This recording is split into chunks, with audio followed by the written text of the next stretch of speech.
ఎప్పుడూ సేమియా పాయసమే కాకుండా ఇలా కొత్తగా అయితే సేమియా బర్ఫీని అయితే చేసి చూడండి. చాలా అంటే చాలా చాలా బాగుంటుంది. పిల్లలు కూడా చాలా ఇష్టంగా తింటారు.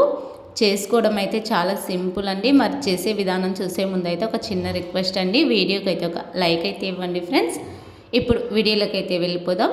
ముందుగా అయితే ఇక నేను 1 కప్పు దాకా బెల్లం తురుమును అయితే తీసుకుంటున్నానండి.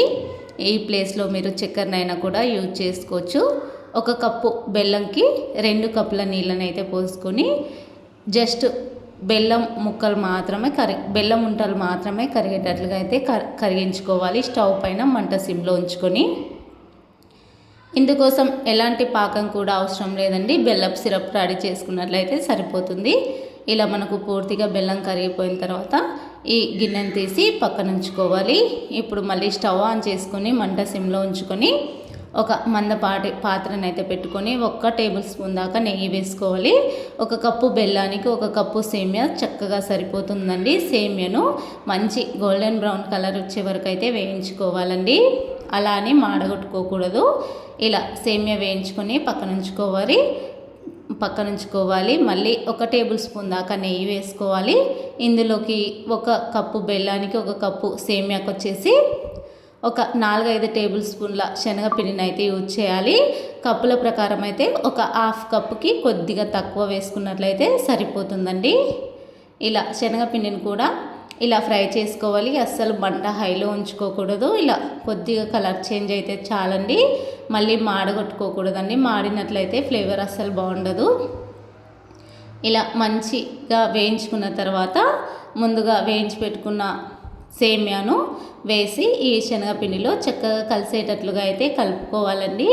ఇలా కలిపిన తర్వాత ముందుగా ప్రిపేర్ చేసుకున్నాం కదండి మనం బెల్లపు సిరప్ని ఫిల్టర్ చేసుకోవాలండి.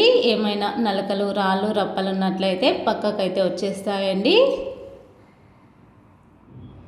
ఇలా పూర్తిగా మనం ఫిల్టర్ చేసుకున్న తర్వాత మొత్తం అంతా కూడా 2 కప్పుల బెల్లం సిరప్ని వేసి ఒక 2 నిమిషాల పాటు కలిపి ఇంకా మూత పెట్టేసి ఒక 2 నిమిషాల తర్వాత చూసినట్లయితే బెల్లపు సిరప్ మొత్తం అంతా కూడా సేమియా పీల్చి బాగా దగ్గరగా అయితే పడుతుందండి. ఇక్కడ చూపిస్తున్నా చూడండి. మందపాటి పాత్ర పెట్టుకున్నట్లయితే మనకు అడుగంటదండి.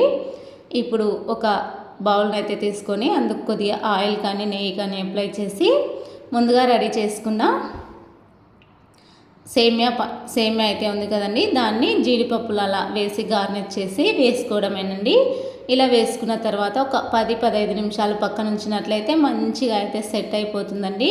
మనకు పీసులుగా కట్ చేయడానికి వీలుగా ఉండేటట్లుగా అయితే మనకు ఇలా రెడీ అయిపోతుంది. ఒక్కసారి చూపిస్తా చూడండి. మనం సైడ్లో అడ్జస్ట్ చేసుకొని 15 నిమిషాల తర్వాత అయితే మీకు చూపిస్తున్నా చూడండి. సైడ్లో అడ్జస్ట్ చేసుకున్నట్లయితే చాలా ఈజీగా అయితే మనకు ప్లేట్లో అయితే పడిపోతుందండి. అంతేనండి, చాలా ఈజీగా. మనం ఎప్పుడు సేమియానే కాకుండా ఇలా కొత్తగా చేసి పెట్టామనుకోండి, పిల్లలు కూడా చాలా ఇష్టంగా తింటారు. టేస్ట్ విషయానికి వస్తే చాలా అంటే చాలా రుచిగా ఉంటుంది. తప్పకుండా ట్రై చేసి మీకు ఎలా వచ్చిందో కూడా కామెంట్స్లో తెలియచేయండి. మరి కొత్త రకమైనటువంటి స్వీట్ ఎలా ఉందనేది కూడా కామెంట్ సెక్షన్ ద్వారా తెలియచేయండి. ఒక్కసారి మీరు కూడా ట్రై చేసి ఎలా వచ్చిందో కూడా మాకు తెలియచేయండి. వీడియో నచ్చినట్లయితే షేర్ చేసి మన ఛానల్లో ఇలాంటి మరెన్నో రెసిపీస్ అయితే ఉన్నాయండి. ఇంట్రెస్ట్ ఉన్నట్లయితే చూసేయండి. ఈ వీడియో అయితే ఇంతేనండి. వీడియో నచ్చినట్లయితే లైక్ చేసి షేర్ చేసి ఛానల్ని సబ్స్క్రైబ్ చేసుకోండి. Thank you for watching friends.